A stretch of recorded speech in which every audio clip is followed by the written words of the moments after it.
Okay, quick explanation to take off the top cover to access your spark plug, your air filter.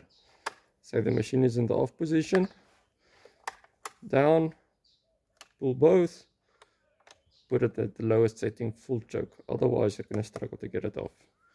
Use your scrunch, undo it, and lift it up, remove it backwards.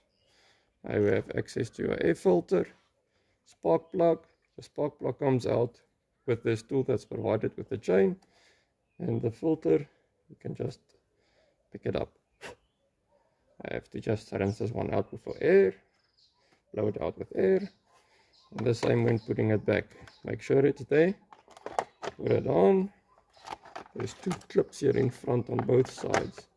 Make sure they're in, you'll hear it click. Remember to lock this, otherwise it's going to surprise you and jump off. When you've locked it, you're fine there. You can go on, release it to the normal position, and it's off. Easy video, step by step. Thank you.